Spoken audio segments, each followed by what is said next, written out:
sembah Tuhan, umat yang mengasihi Tuhan.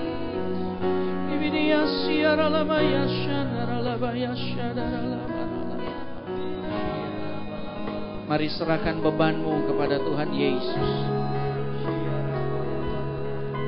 Serahkan bebanmu pada Tuhan Yesus.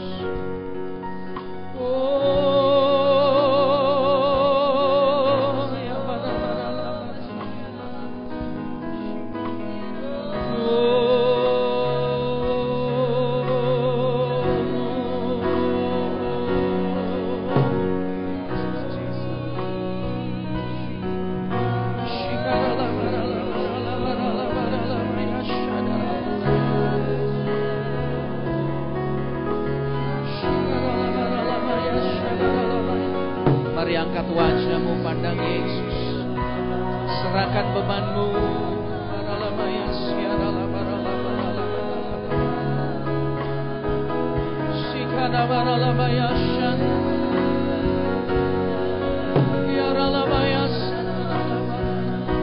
Roh Kudus, pertolongan kami.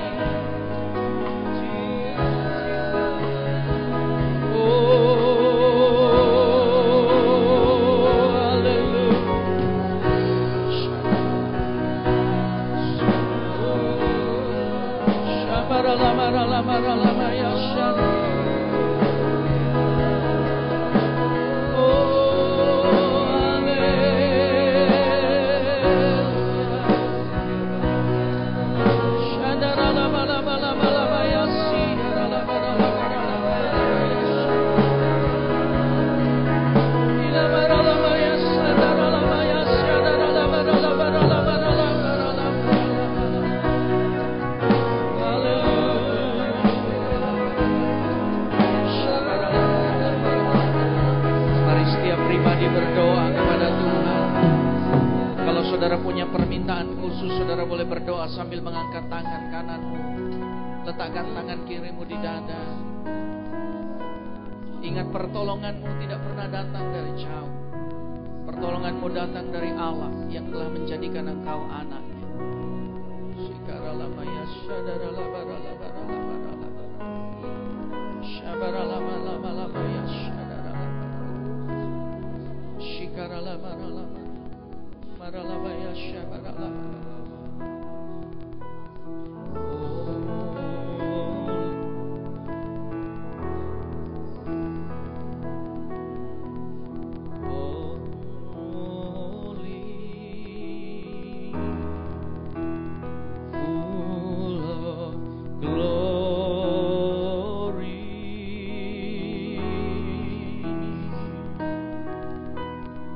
Lovely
full of glory,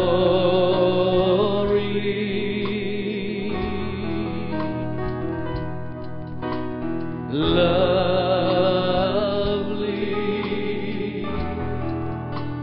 we adore thee. Yang masih berdoa tetap dia berdoa, katakan Jesus, Jesus,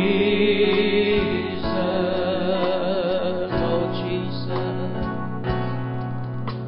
Jesus,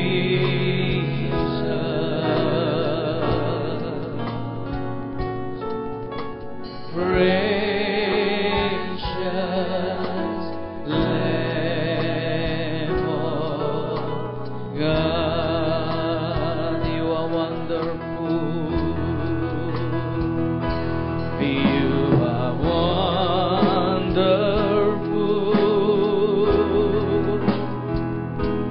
bright and morning star,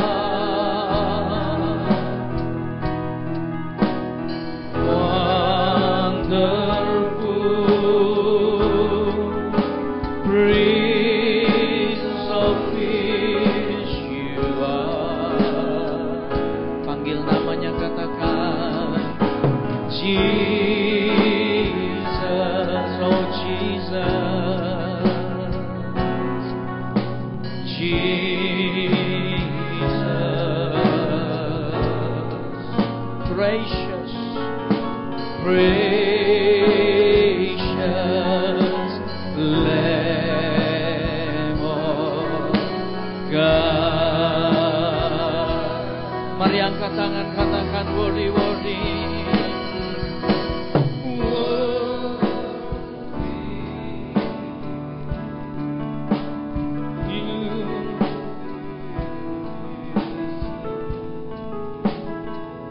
Di Alpha and Omega,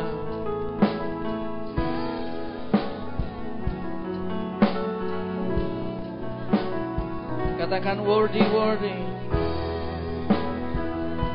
worthy, worthy,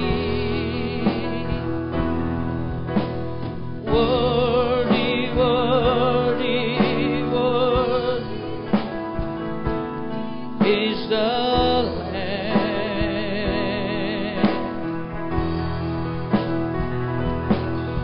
the Alpha and Omega,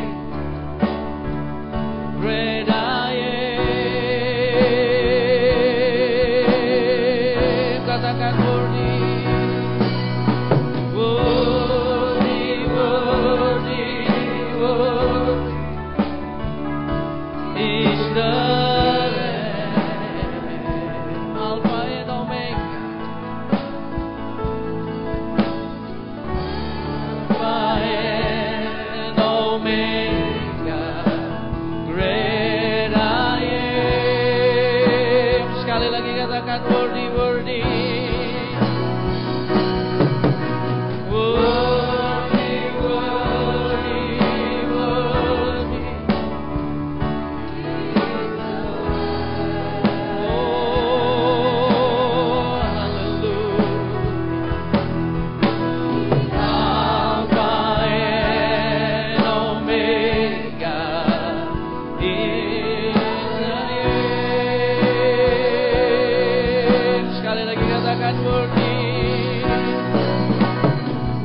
Engkau mengampuni kekurangan kami.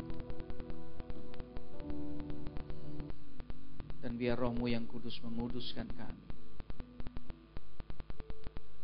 Dan kami bersyukur kami boleh berkumpul pada hari ini, merayakan kebaikan-Mu bagi kami, merayakan apa yang luar biasa yang sudah Engkau berikan dalam hidup kami. Terima kasih buat kehidupan Tuhan. Terima kasih buat janji-janji-Mu yang ya dan amin dalam hidup kami. Terima kasih karena kami bisa berdoa pada pagi hari ini.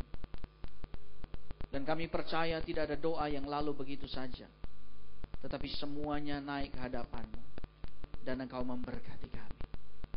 Kami percaya kepada kuat kuasa Roh Kudus yang menyertai kami, yang memberikan kehidupan kepada kami, memberikan jalan keluar bagi kami.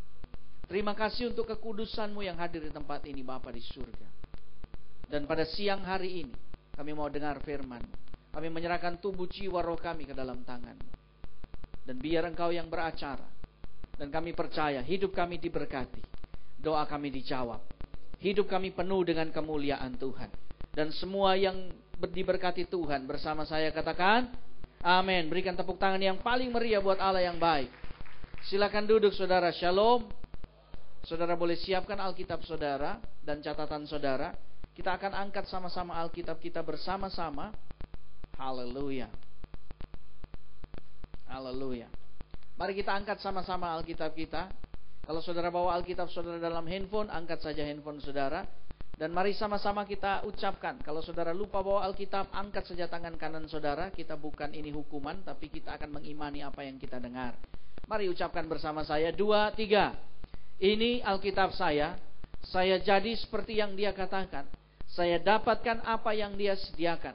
Saya dapat lakukan apa saja yang Dia inginkan. Lebih keras lagi, 2, 3. Hari ini saya mendengar apa yang Tuhan katakan. Dengan hati saya mengaku, pikiran saya terbangun, dengan hati saya menerima, katakan. Semua yang percaya katakan amin. Berikan tepuk tangan yang meriah buat Allah yang baik.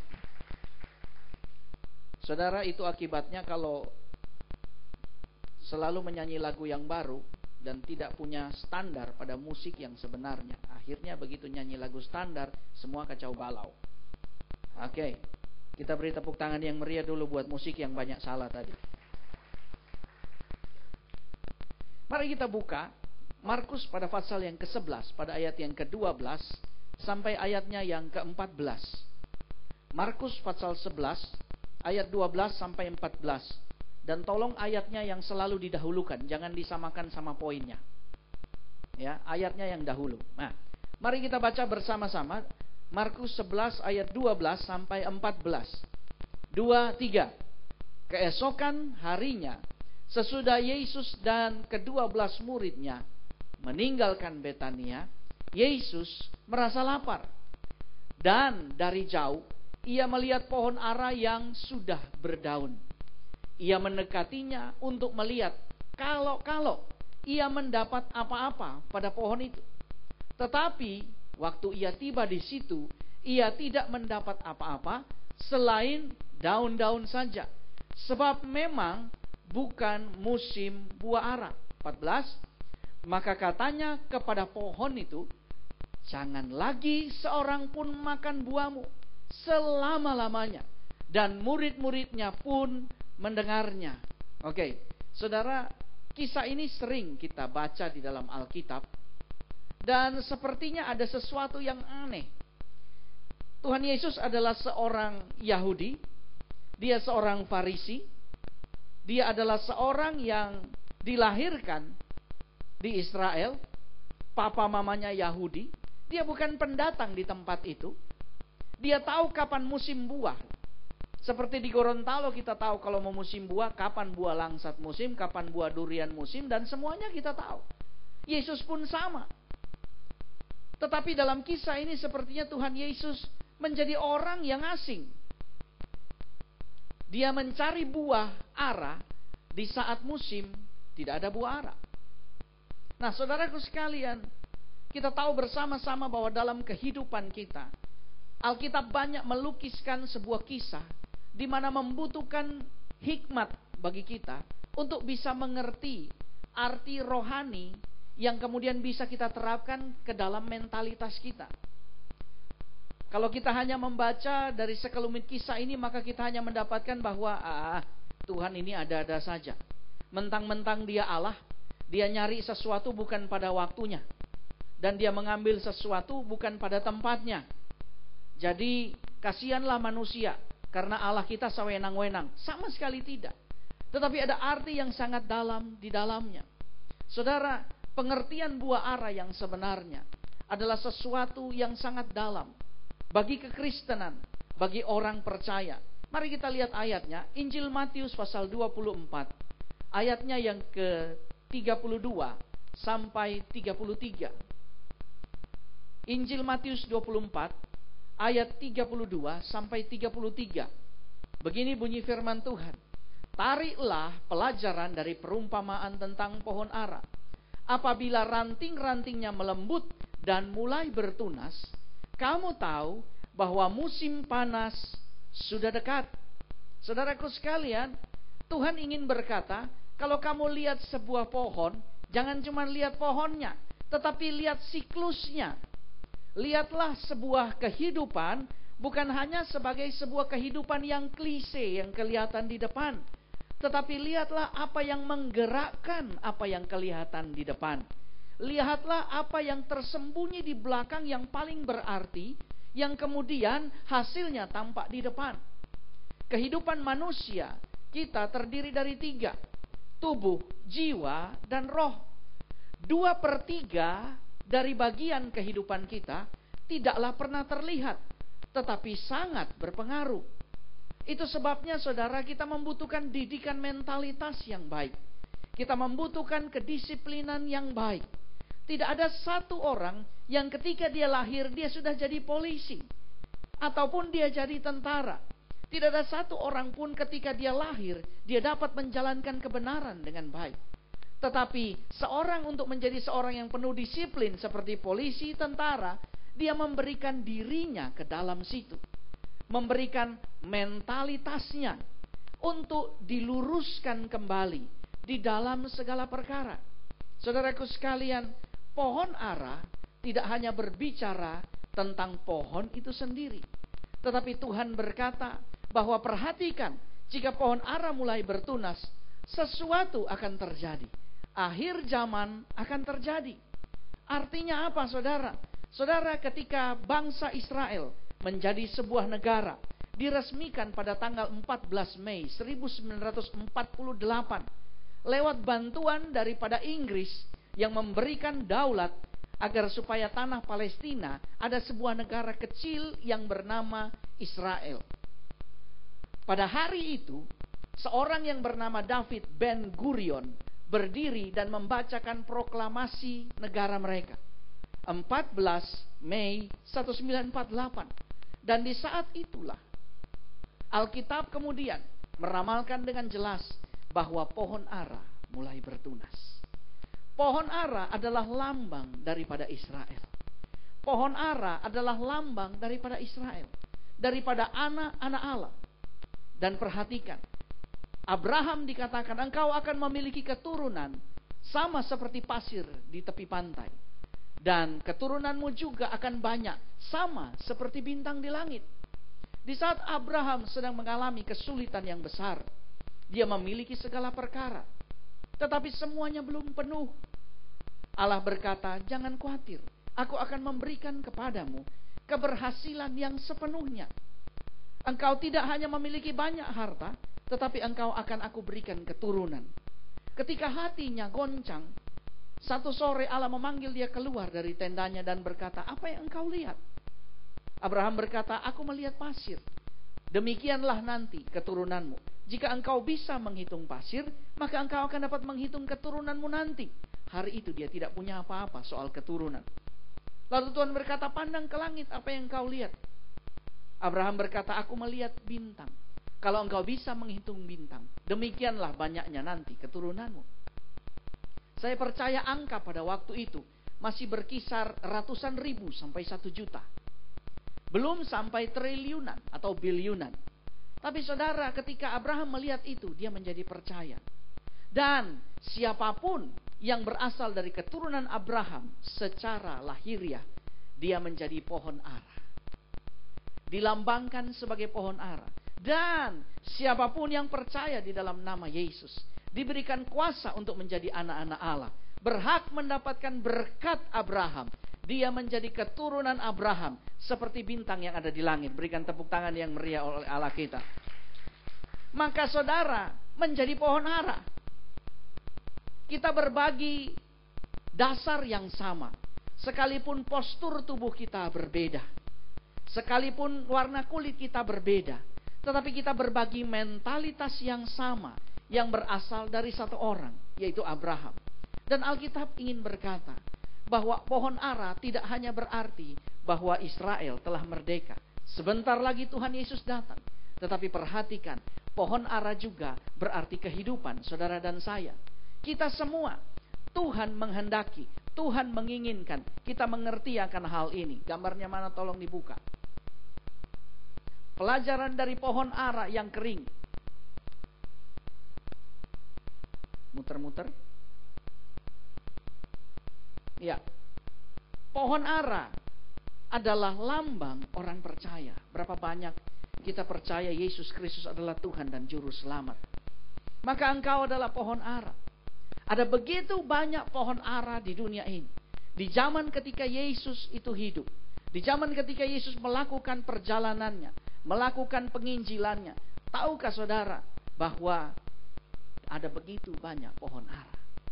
Tetapi pada satu ketika Yesus datang dan menemukan sebuah pohon ara.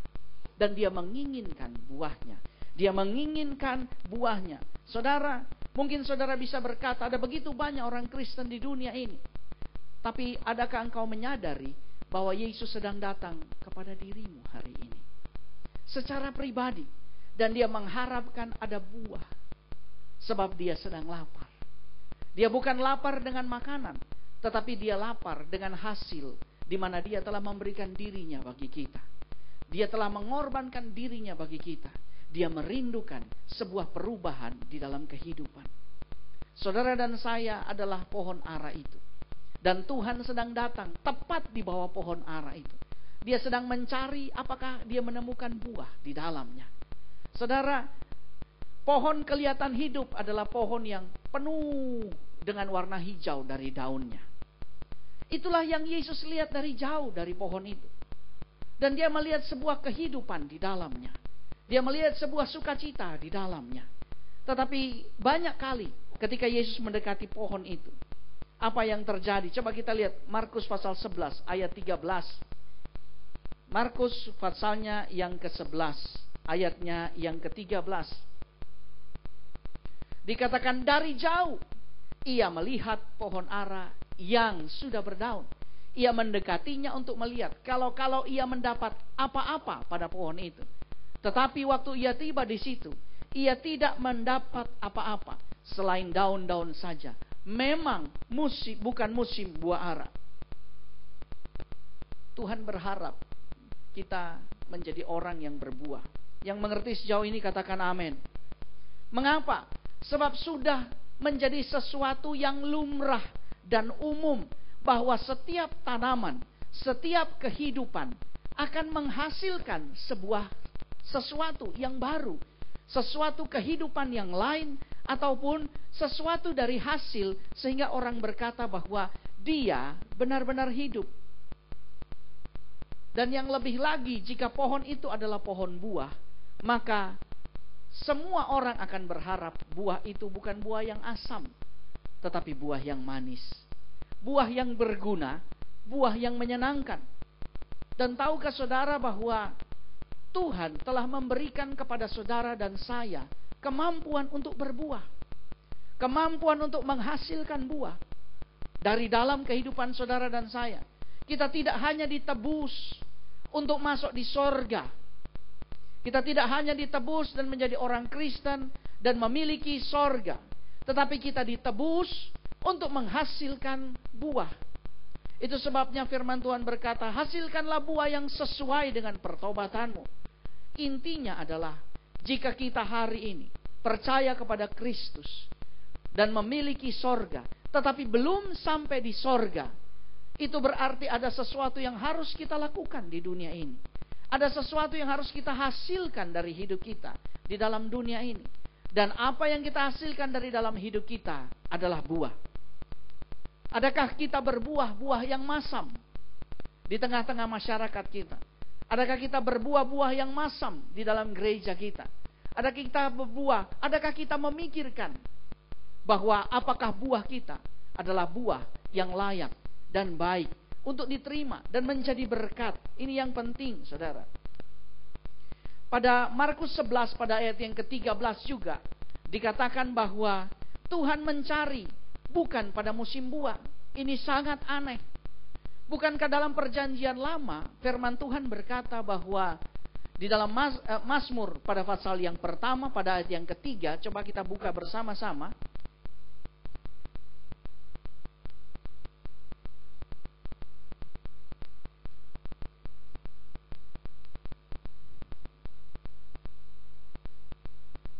Mazmur pada pasal 1 ayat yang ketiga dikatakan, ia, mari baca sama-sama, 2, 3, ia seperti pohon yang ditanam di tepi aliran air, yang menghasilkan apa? Buahnya pada musimnya, dan yang tidak layu daunnya.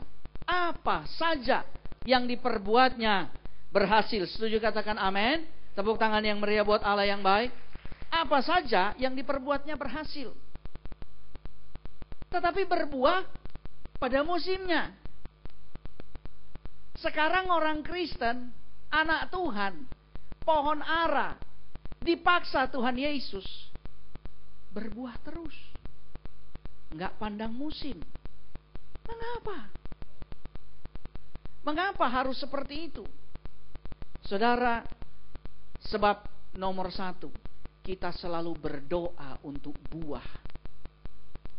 Ketika saudara datang ke gereja, saudara berkata, berkati bisnisku. Kita berkata, Tuhan, biar bisnisku berbuah. Ketika kita datang ke gereja, Tuhan berkati rumah tanggaku agar berbahagia. Kita berkata, biar rumah tanggaku berbuah. Kita selalu berpikir tentang buah tanpa kita sadari. Kita selalu berdoa tentang berbuah tanpa kita sadari. Jangan heran jika Tuhan berkata, mana buahmu? Mengapa? Sebab Dia menjawab doa saudara dan saya. Kita diberi kekuatan untuk berbuah. Dan saudara berkata, bisnis saya belum maju. Keluarga saya belum berubah. Mana kemampuan berbuahnya? Saudara, yang berbuah adalah saudara, bukan Tuhan. Yang simsalabim abrakadabra memberikan buah. Kitalah yang melangkah untuk berbuah. Sekali lagi, Tuhan tidak pernah memberikan. Dia merangsang, memberikan nutrisi yang baik, memberikan kemampuan hidup yang baik. Kitab Bilangan berkata, aku memberikan kepadamu kemampuan untuk memperoleh kekayaan. Agar supaya apa? Janjiku digenapi di dalammu. Dia memberikan kita dorongan, Dia memberikan kita kemampuan. Kitanya yang harus menghasilkan buah. Itu sebabnya dari kisah yang sempit dan kecil ini, Tuhan ingin kita menyadari bahwa jangan menyalahkan Tuhan mencari buah dalam hidup kita. Bukan pada masa di mana kita enak menghasilkan buah. Bukan pada masa di mana kita berkata, aku siap menghasilkan buah, Tuhan. Sebab setiap hari kita minta buah. Dan setiap hari kita mampu menghasilkan buah. Tahukah saudara bahwa justru ketika kita nggak kepengen nabur, Tuhan ada di bawah pohon kita dan berkata, mana buahnya? Justru ketika kita berkata, Tuhan aku nggak kepengen ke gereja, Tuhan.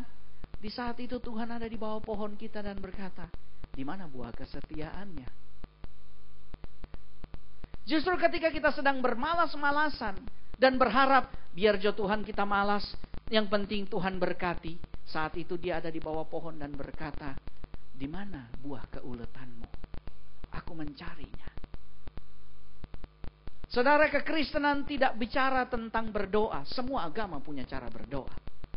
Kekristenan tidak berbicara tentang cara hebat kita berkhotbah. Semua agama memiliki cara berkhotbah. Apa yang dapat membawa kehidupan yang lebih baik dari Kristus kepada dunia ini? Yaitu buah kita secara pribadi masing-masing. Tuhan, rumah tanggaku belum berubah. Tuhan sedang ada di bawah situ. Aku gak mau lagi Tuhan, aku sudah gak tahan. Tuhan berkata, mana buah perubahanmu? Kamu tidak berubah terhadap suamimu. Bagaimana suamimu mau berubah? Kamu tidak berubah terhadap istrimu. Bagaimana istrimu bisa berubah? Mana buah perubahanmu? Justru di saat kita sedang tidak ingin berbuah, Yesus ada di bawah pohon itu dan sedang mencari. Adakah buah yang kecil? Adakah buah yang belum matang? Saya tidak peduli, yang penting dia berbuah. Dan pada waktu hari itu, Yesus tidak menemukan apa-apa.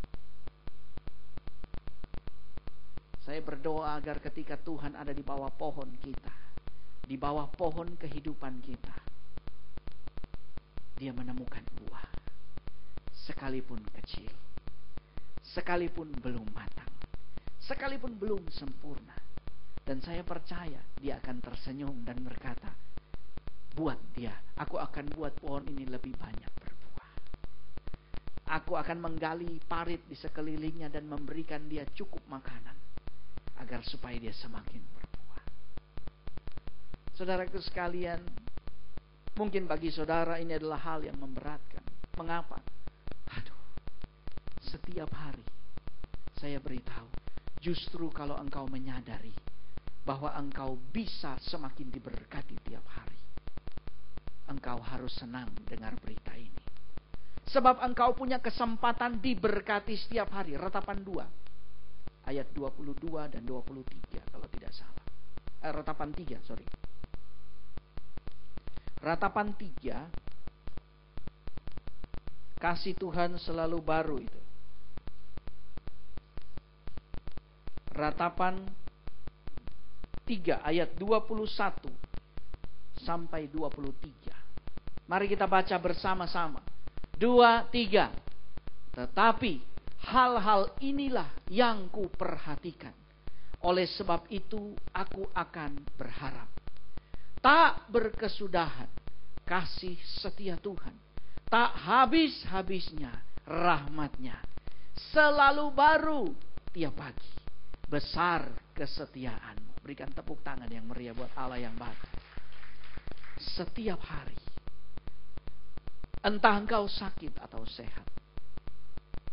Entah engkau sedang punya uang atau tidak. Engkau punya rahmat yang baru. Ada yang namanya rahmat di sini? Okay. Setiap hari engkau mampu menghasilkan buah. Engkau mampu berhasil. Engkau mampu sukses. Engkau mampu menghasilkan yang lebih baik. Engkau mampu menjadi pemimpin yang baik. Engkau mampu menjadi ibu rumah tangga yang baik. Engkau mampu menjadi seorang yang memiliki disiplin yang baik. Kenapa? Sebab tidak pernah habis kasih setia Tuhan. Kadang-kadang dalam hidup kita mengalami kelelahan. Kita merasa hampa. Tidak ada gunanya. Kita merasa apa yang kita lakukan, sedang tidak ada yang mau lihat. Saya beritahu pada saudara, adakah petani itu, atau kalau saudara punya pohon mangga, ketika dia mulai berbunga, adakah dia bapangge sama saudara dan bilang, tengok-tengok akang tiap hari biar cuma 1 jam, bagaimana kita berbuah? Nah, entah orang lihat atau tidak lihat, dia tetap menghasilkan buah. Sebab sudah jadi kemakluman bahwa apa yang hidup harus menghasilkan buah. Kadang-kadang kita gak menghasilkan buah. Kenapa? Kita rindu dilihat orang. Kita rindu mendapat sebutan orang baik. Kita rindu mendapat sebutan orang kudus. Kita rindu mendapatkan sebuah hasil. Kita lapar dan haus bukan akan kebenaran Allah, tetapi akan apa yang dikatakan oleh orang, sehingga kita bisa puas. Dan kalau kita tidak dapatkan, kita berhenti menghasilkan buah. Untuk apa? Tidak ada gunanya. Dan kita akan berhenti menghasilkan buah. Bukankah itulah manusia, saudara? Aku mau baik sama suamiku kalau dia baik sama aku. Aku mau baik sama suamiku kalau dia bisa muji aku. Aku mau baik sama istriku. Aku mau mencintai dia. Aku mau katakan 100 kali setiap hari, I love you. Jika paling tidak 1 kali saja dia memasakkan masakan yang enak buat aku. Kita seperti pohon mangga di samping rumah kita yang mulai berbunga dan berkata setiap orang lihat, tengok-tengok akang kemari, tengok-tengok akang kemari. Oke. Saya bersyukur pohon mangga kita tidak dikasih mulut. Dia tetap rendah hati. Hari ini dia berbuah dan besok kita rasa kita punya mobil baru dan membutuhkan parkiran yang baru. Dan kita tidak peduli, pohon mangga itu sudah 10 tahun ada di situ dan kita potong, dia juga tidak ada masalah. Kalaupun dia di situ dia tetap menghasilkan buah. Dan kalau dia dipotong dia tidak berkata buka maing pangoni dange, nyanda inga kita teh bae. Inilah yang Tuhan katakan, engkau pohon ara. Lumrah kalau engkau berbuah. Dan Tuhan mencari bukan pada musimnya. Yang kedua, mengapa? Kalau perjanjian lama kitab Mazmur kita baca tadi berbuah pada musimnya. Yesus mencari bukan pada musimnya. Mengapa? Karena hari ini engkau tidak hidup di bawah Taurat, engkau hidup di bawah hukum kasih karunia yang memungkinkan engkau menghasilkan buah tanpa berhenti. Tepuk tangan yang meriah buat Allah yang baik. Kasih karunia Allah yang diberikan oleh Roh Kudus dalam hidup kita memungkinkan engkau untuk berhasil berlipat kali ganda setiap hari. Itu sebabnya Tuhan berkata, kemampuan sudah ada. Apakah ada hasil yang baik? Apakah ada buah yang cukup manis? Ataukah buah yang asam? Saudara, pada ayat yang ke-13 dikatakan bahwa mengapa pohon itu ternyata tidak menghasilkan buah. Mengapa? Sebab nomor 1, coba buka ayatnya. Hosea 4 ayat 6-7. Saudara mungkin bertanya, oke, saya tidak berbuah. Puji Tuhan kalau saudara tunjuk diri saudara. Saudara berhenti menunjuk istri saudara. Saudara berhenti menunjuk suami saudara. Saudara berhenti menunjuk tetangga saudara atau teman satu FA saudara yang disuruh melayani susahnya minta ampun. Yang diajak FA sampai ratusan kali dia cuma hadir 2 kali. Dan saudara berkata ini khotbah memang pas buat dia. Mengapa? Oke, saya bacakan. Hosea 4 ayat yang ke-6 dikatakan, umatku binasa karena tidak mengenal Allah. Karena engkaulah yang menolak pengenalan itu, maka aku menolak engkau menjadi imamku. Tolong buka King James-nya. Ketika saudara baca ayat ini tertuju kepada kedekatan kepada Tuhan. Tetapi dalam King James berbeda. My people destroy for lack of knowledge. Titik 2. Itu sebabnya sekolah itu perlu, saudara. Kenapa kita nggak menghasilkan buah? Karena kita nggak tahu. Kita nggak dididik untuk menghasilkan buah. Kita nggak tahu kalau hidup kita ini harus berbuah bagi orang lain. Ada begitu banyak jemaat dan gereja yang mengajarkan hidup diberkati, iya. Endingnya apa? Menyenangkan hawa nafsu. Kalau kita kaya, kita beli ini, kita beli itu, kita beli ini, kita beli itu, kita beli ini, kita beli itu. Menyenangkan diri sendiri. Tujuan Tuhan membuat saudara dan saya kaya dan berkelimpahan. Bukanlah untuk menyenangkan dirimu sendiri. Memuaskan hasrat hati. Dengan perkara materi. Tidak sama sekali. Itu kekanak-kanakan. Itu sebabnya kadang-kadang. Karena pola pikir kita belum nyampe di sana. berkatnya pun belum nyampe. Saya tertarik untuk mengambil kembali apa yang dikatakan oleh Pak Wahyu Hanafi.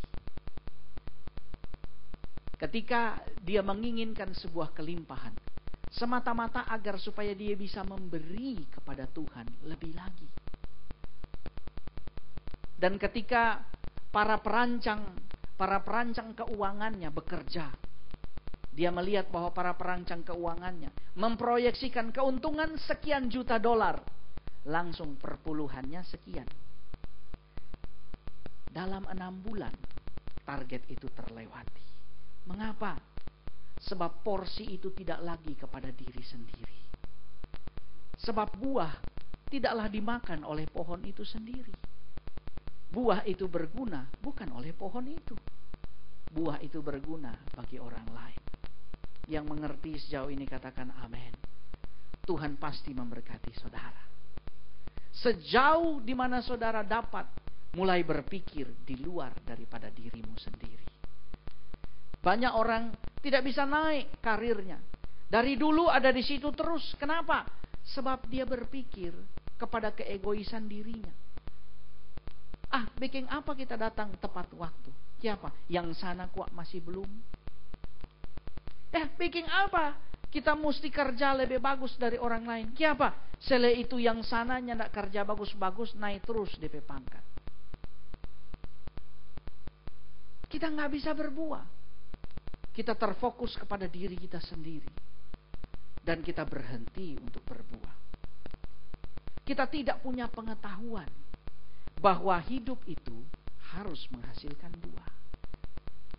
Coba beri salam kiri kananmu, katakan sekarang kamu tahu kan? Ya, sekarang kamu tahu. Ayat ini juga dalam bahasa Indonesia, balikan ke bahasa Indonesia tadi, dikatakan menolak. Sudah tahu, tapi menolak. Ngerti ya? Jadi ada yang nggak tahu. Kalau nggak tahu dikasih tahu. Yang parah kalau tahu tapi nolak. Nah ini. Hidup kita hancur jika kita menolak pengetahuan yang baik dan benar. Hidup kita akan hancur. Tuhan berkata kepada pohon ara itu, jangan lagi satu orang pun menikmati buahmu.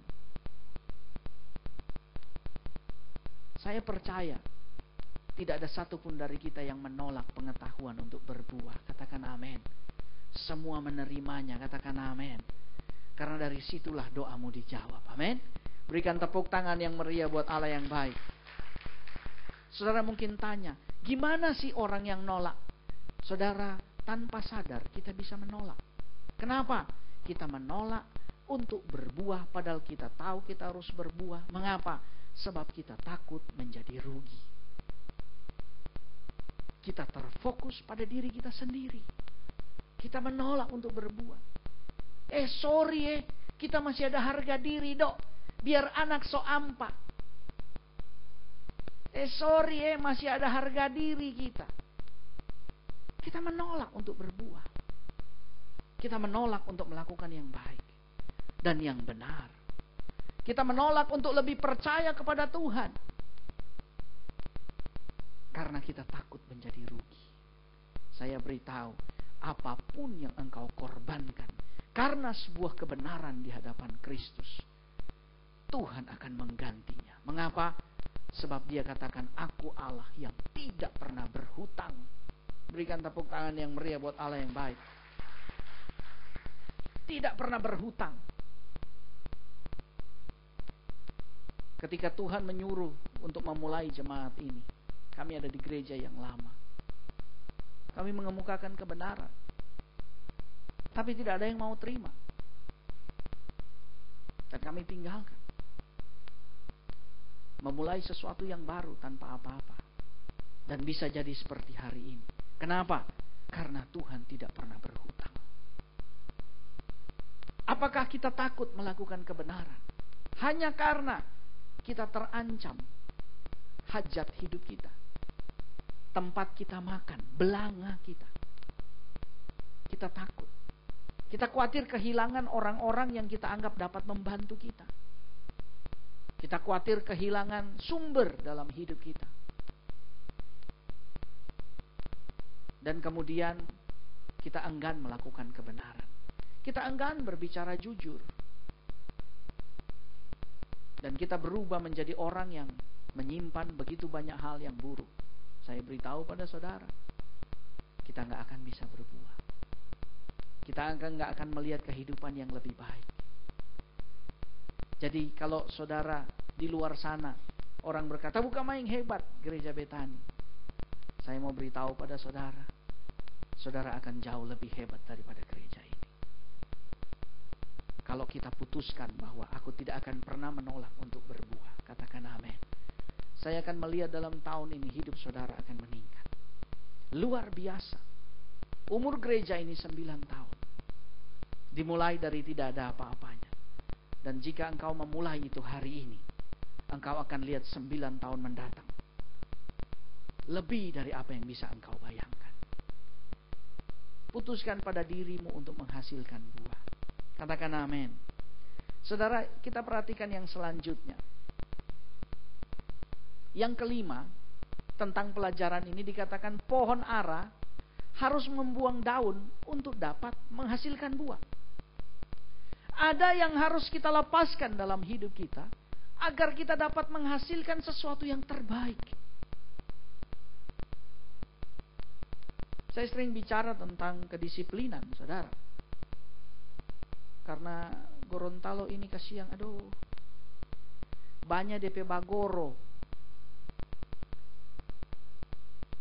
Ya, banyak DP Bagoro. Di kantor gereja pun sama, saudara. Ya. Pekerjanya saya katakan 8:30. Tet harus masuk. Harus sudah di tempat. Harus jempolnya sudah nempel di komputer, di absensi komputer. Tet. Rumah ini belum tinggal di Jawa, saudara. Rumah 10-15 kilo. Ya. Rumah masih paling jauh 1 kilometer. Kalau kita nggak melepaskan kemalasan kita nggak akan menghasilkan buah. Kalau kita nggak melepaskan keserakahan kita nggak akan pernah menuai berkelimpahan. Kalau kita nggak melepaskan ketamakan kita, kikir kita, mental miskin kita nggak akan mungkin jadi kaya. Ada yang harus kita lepaskan dalam hidup agar kita menghasilkan buah. Coba pikirkan kembali. Saudara pasti tahu apa yang membuat hidup saudara tetap aja seperti itu. Padahal saudara berdoa. Berdoa sampai nungging, kepala jadi kaki, kaki jadi kepala. Gak bisa berubah. Kenapa? Karena kita gak pakai logika sehat, kita pakai perasaan kita. Ada uang tada, tidak ada uang haga.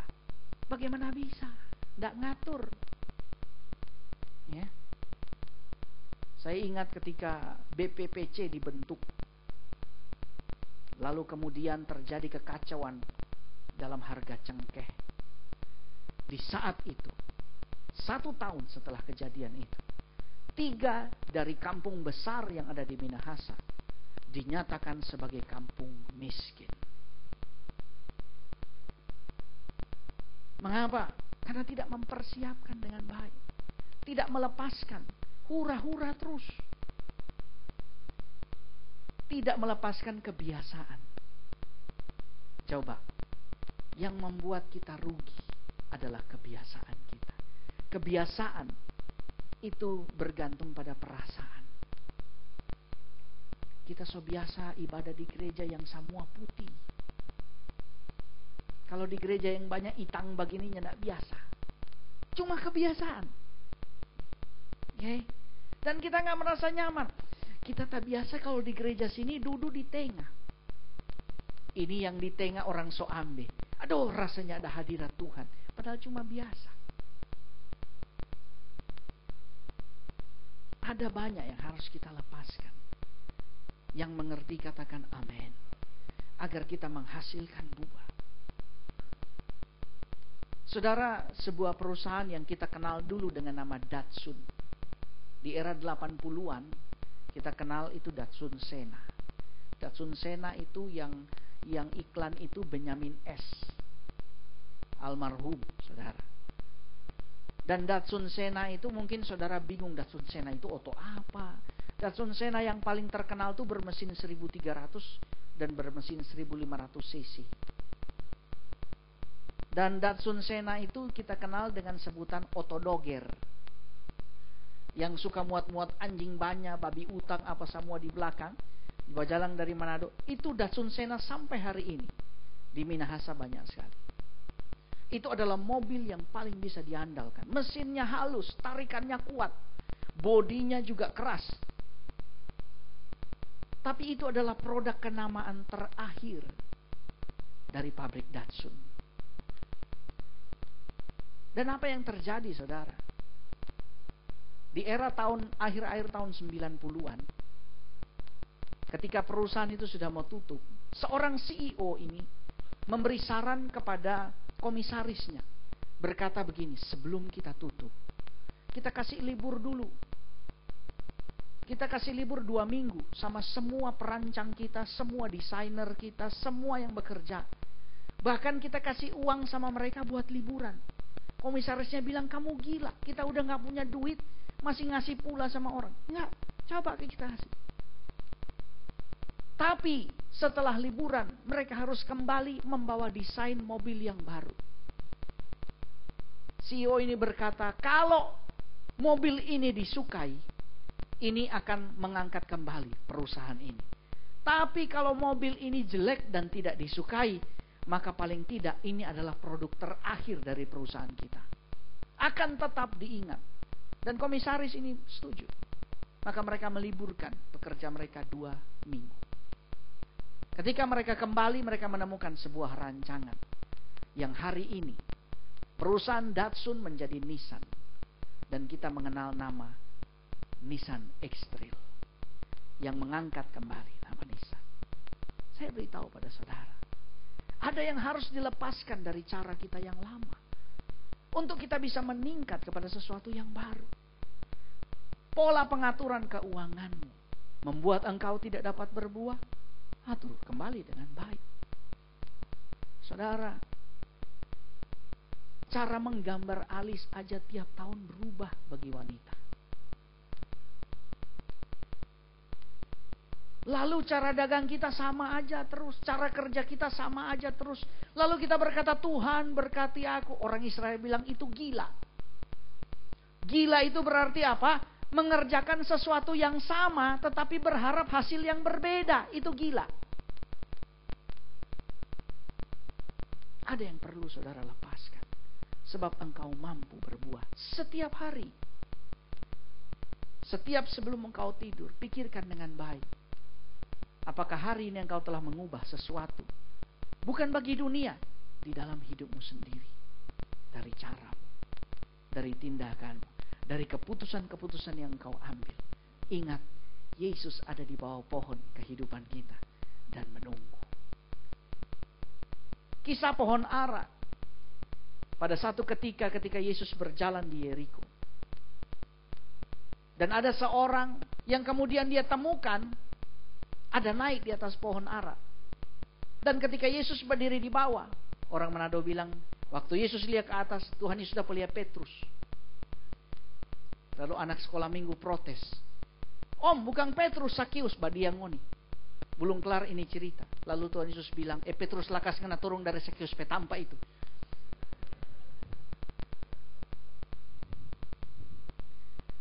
Coba lihat Sakius.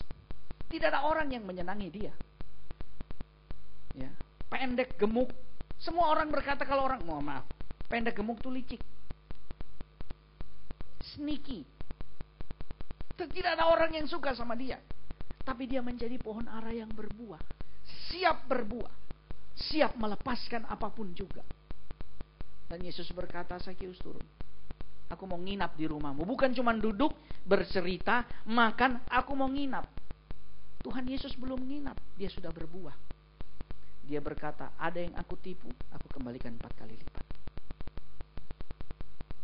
Di hari itu, Yeriko makmur. Kenapa? dia melepaskan buahnya. Yeriko makmur. Dia lepas dari ketakutan akan kekurangan. Dia lepas dari semuanya. Apa yang tidak layak lagi bagi dia. Dia mau sebuah kehidupan yang menyenangkan. Sebuah kehidupan yang damai. Dia melepaskan keserakahannya, ketamakannya, ketakutan akan menjadi miskin dia lepaskan. Dan seluruh Yeriko diberkati. Mungkin malam itu ada yang besok nanti tidak bisa sekolah. Karena tidak bisa punya uang sekolah. Malam itu dia terima uang dari Zakeus. Anaknya bukan saja bisa sekolah besok, tapi bisa lulus sampai nanti. Malam itu mungkin ada yang tidak bisa makan.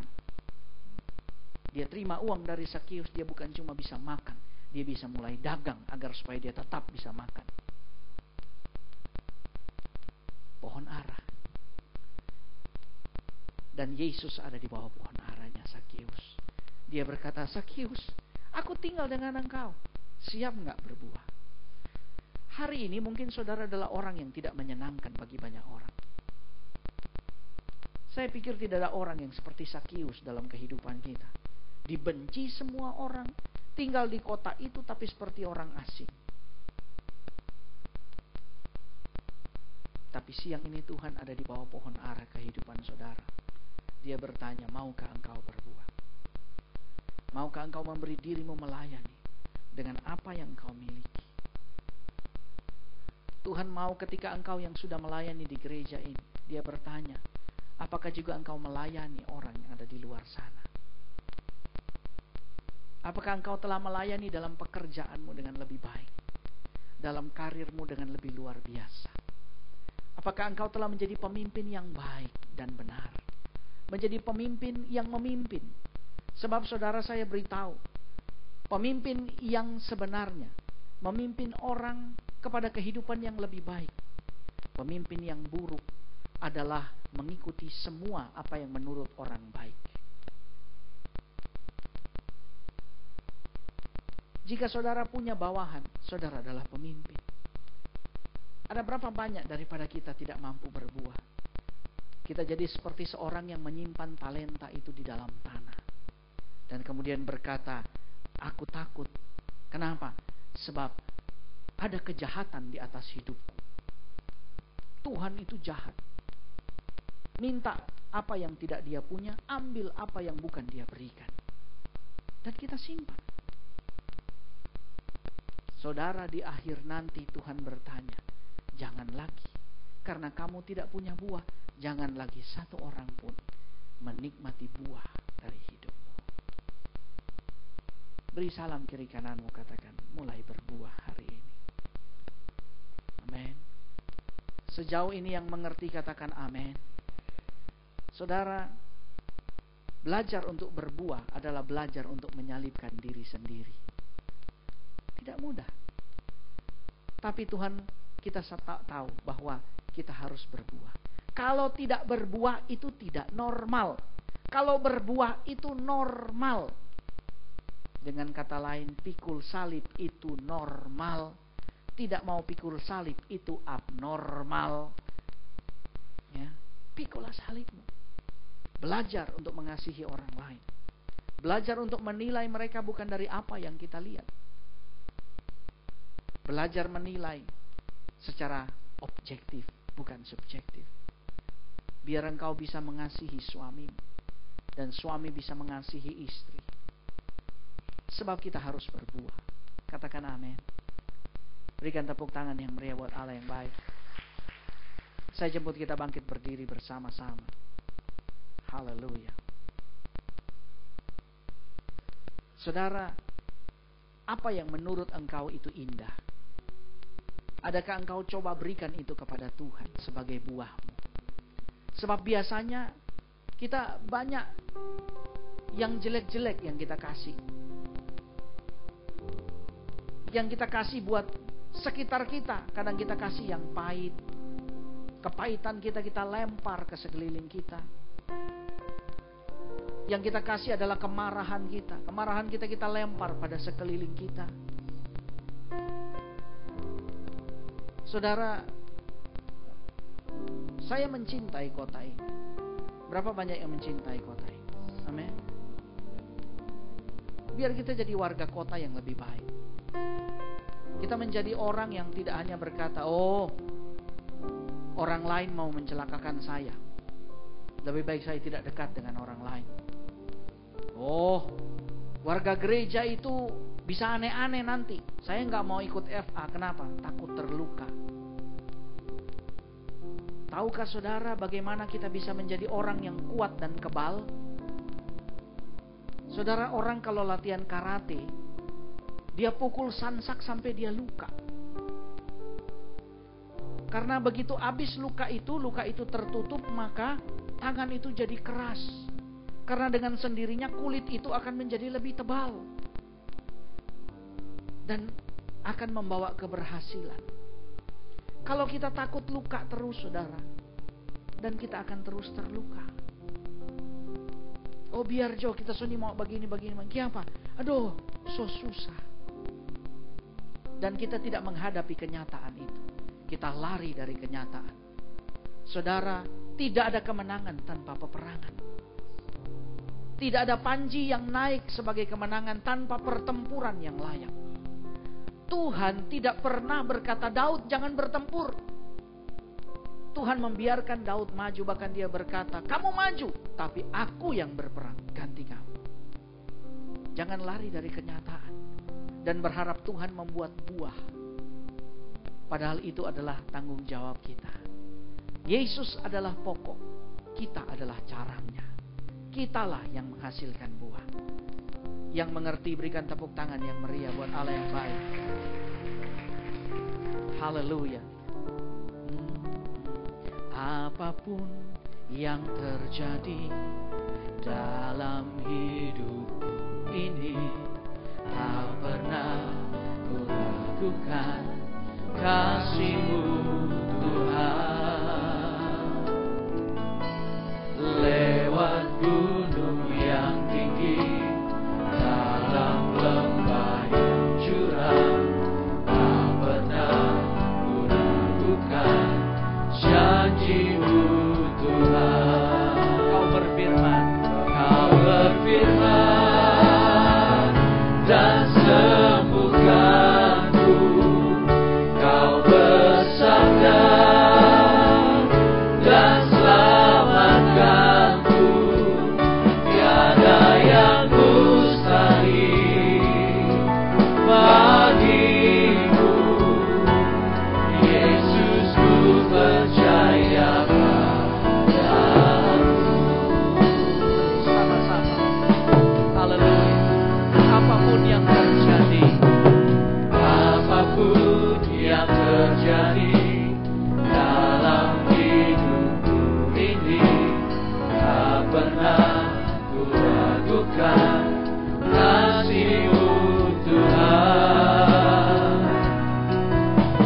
Lewat gunung yang tinggi, dalam lembah yang curam, tak pernah ku ragukan janji-Mu Tuhan. Mari angkat tanganmu. Kau berfirman dan sembuhkanku. Kau bersabda dan selamatkanku. Tiada yang mustahil bagimu. Yesus, ku percaya padamu. Sama-sama. Kau berfirman dan sembuhkanku. Kau bersabda dan selamatkanku. Tiada yang mustahil bagimu. Yesus, ku percaya. Yesus, ku percaya padamu. Setiap hari kita berdoa agar bisnis kita diberkati. Maka setiap hari kita harus menabur. Karena orang yang menuai, dialah orang yang menabur. Dan orang yang menabur pasti menuai. Apa yang kita tabur hari ini Apakah kita menabur benih dari buah yang manis? Ataukah kita menabur keasaman dari buah yang asam? Mulai hari ini, mari perhatikan bagaimana kita hidup setiap hari. Yesus selalu beserta dengan kita. Dia setiap hari ada di bawah pohon. Pada waktu Sakius berkata, cukup, aku akan merubah buahku dari buah yang jelek kepada buah yang manis. Dan hari itu Yesus ada di bawah pohon ara di mana dia naik. Dan hari itu dia berbuah dengan manis. Hari ini, siang ini, Yesus ada di bawah pohon kita. Dia melihat dan dia menanti buahmu, buah yang manis, dan hidupmu diberkati. Ketika kita melakukan kebaikan bagi kota ini, bagi gereja, bagi Tuhan Yesus, Yesus berkata, engkau adalah Sakius. Dan hari ini ada keselamatan turun atas rumah tangga ini. Mengapa? Sebab ini juga adalah anak Allah. Yesus akan mengakui engkau sebagai anaknya. Sebab seperti dia berbuah, dia adalah Bapa kita. Maka kalau kita berbuah, kita adalah anak-anaknya. Sebab buah tidak pernah jatuh jauh dari pohonnya. Mari jadilah pribadi yang berbuah. Berbuahlah yang pertama bagi rumah tanggamu secara pribadi. Berbuahlah bagi gerejamu dan berbuahlah bagi kotamu. Jadilah seorang pengendara yang baik di jalan. Jadilah seorang pengguna lalu lintas yang disiplin. Jadilah seorang yang mengabdi kepada orang lain. Maka engkau menjadi seperti Yesus. Engkau membawa kesaksian hidupmu bahwa engkau adalah anaknya dengan berbuah. Yang setuju katakan amin. Berikan tepuk tangan yang meriah buat Allah yang baik. Haleluya. Kau berfirman dan sembuhkanku. Kau bersabda dan selamatkanku. Tiada yang mustahil bagimu. Yesus, ku percaya. Mari kita mengangkat kedua tangan kita. Haleluya. Oh, kau berfirman dan sembuhkanku. Kau bersabda dan selamatkanku. Tiada yang mustahil, tiada yang mustahil bagimu.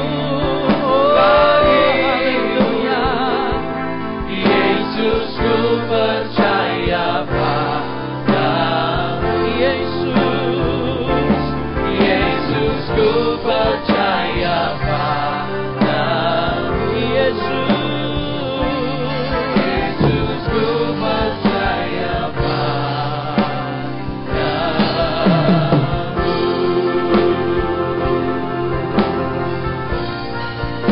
Haleluya. Haleluya.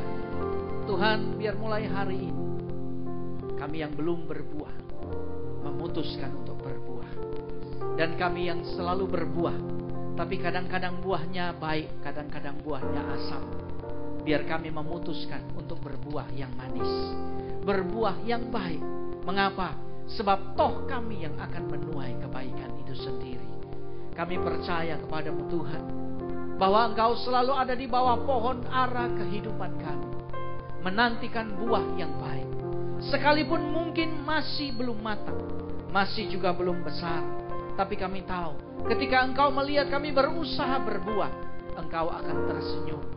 Dan engkau akan mensupport kami dengan hal-hal yang luar biasa, agar supaya kami lebih lagi berbuah. Di dalam nama Tuhan Yesus, yang percaya katakan amin. Haleluya. Berikan tepuk tangan yang meriah. Yesus pokok dan kita caranya, tinggallah di dalamnya. Yesus pokok dan kita caranya, tinggallah di dalamnya. Amin. Yesus pokok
berbuah.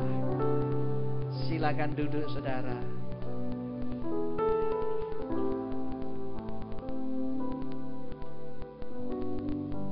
Haleluya saudara, seberapa banyak kita bersedia untuk berbuah, amin. Baiklah, kita akan memberikan persembahan untuk pembangunan. Mari kita satu dalam doa. Bapa, terima kasih buat firman yang mengajarkan kembali. Seringkali kami hanya mau menerima buah.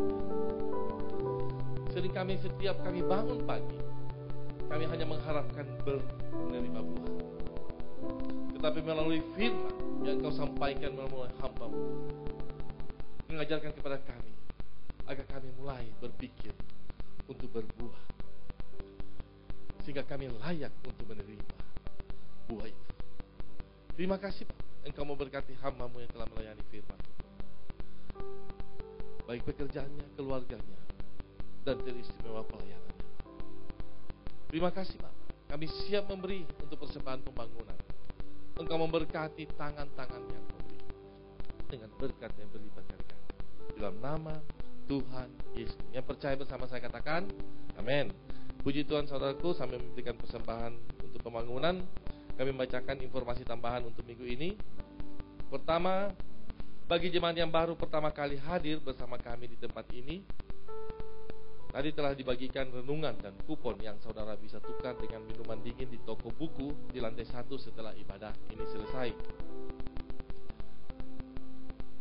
Berikut, daftarkanlah diri Anda sebagai anggota jemaat Betani Gorontalo dengan mengisi formulir data jemaat. Formulir data jemaat bisa didapatkan di dekat kotak perpuluhan dan dikembalikan di dalam kotak perpuluhan tersebut. Ibadah Extreme Energy Sabtu 27 April 2013 digabung bersama ibadah KKR. Yang terakhir, hadirlah kebaktian kebangunan rohani yang diadakan pada Sabtu 27 April 2013 pukul 19 atau jam 7 malam dengan pembicara Edel Paul Dong Ho-ju dan Edel Choi Han-sung dari Yodo FGC Korea, dan disertai dengan Pastor Daniel Martono dari Jakarta. Oleh sebab itu, saudara, ajaklah seluruh rekan dan kerabat Anda untuk menghadiri ibadah ini. Demikian informasi tambahan untuk minggu ini. Tuhan Yesus memberkati.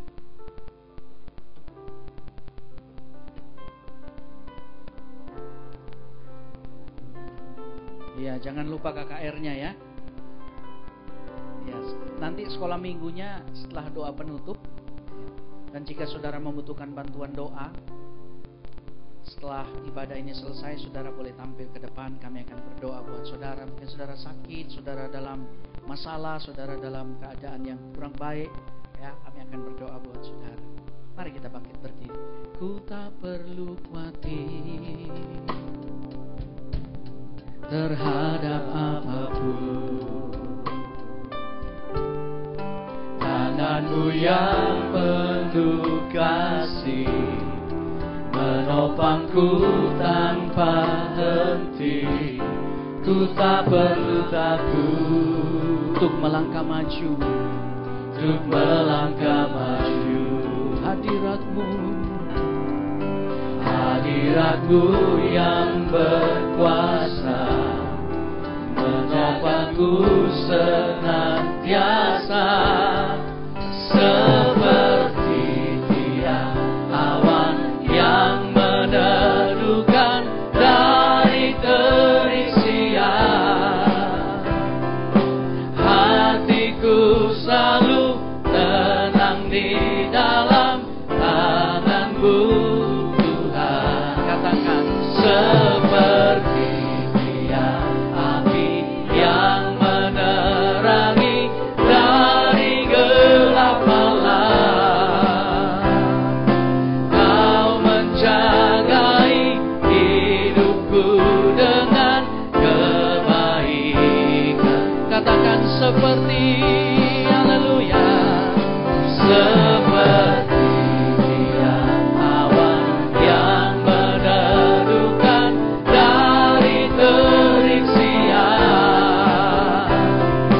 Hatiku selalu tenang di dalam tangan-Mu Tuhan. Seperti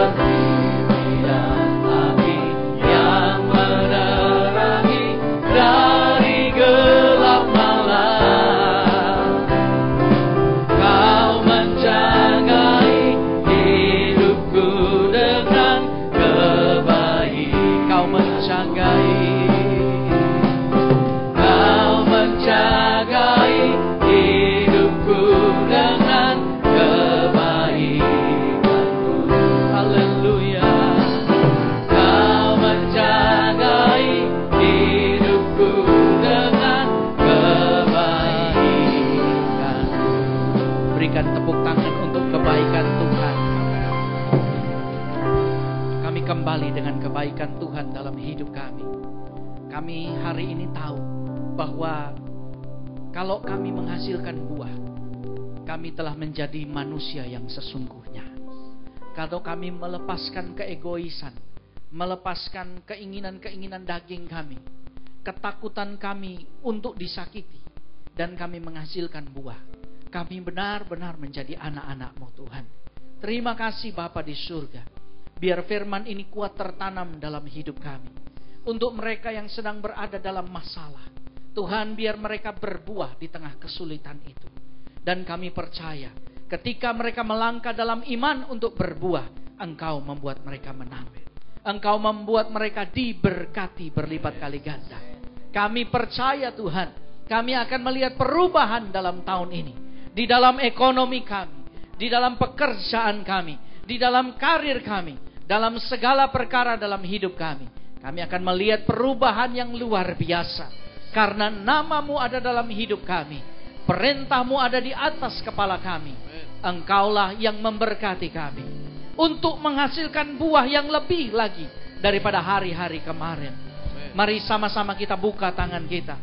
Kalau saudara mau kembalikan persepuluhanmu pada minggu ini, mari engkau imani kata-kata ini bersama saya. Di dalam nama Tuhan Yesus, kami percaya berkat kami bukan dari dunia ini, tetapi dari tingkap sorga yang terbuka. Siang ini pintu itu terbuka, tingkap itu terbuka. Bisnis kami diberkati, tercurah seperti hujan berkat-berkat-Mu, membuat kami berkelimpahan, sehingga kami dapat memberkati. Di dalam nama Tuhan Yesus, mari kita buka tangan kita, kita angkat wajah kita, sembah Tuhan dalam bahasa roh. Sikana maralamaya sandaralabaya shabaralabaralabarala.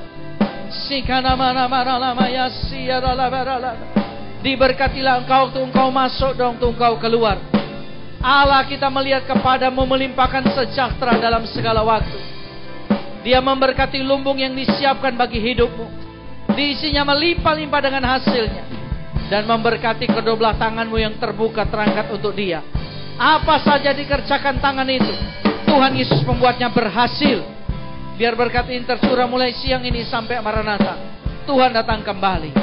Semua yang percaya terima berkat bersama saya, katakan amin. Selamat siang, Tuhan berkati kita semua.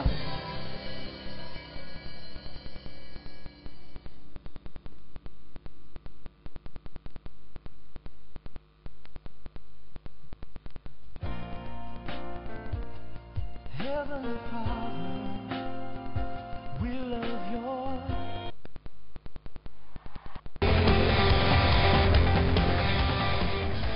I'm not gonna live by what I feel. Oh, deep down, I know that you're here with me. You're here with me. I know that you can do it.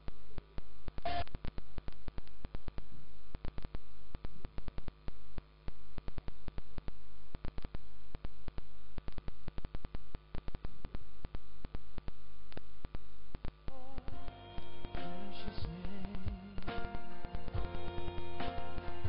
it stands to reason that a name is just a word. It can be easily forgotten as soon as it is heard. But one name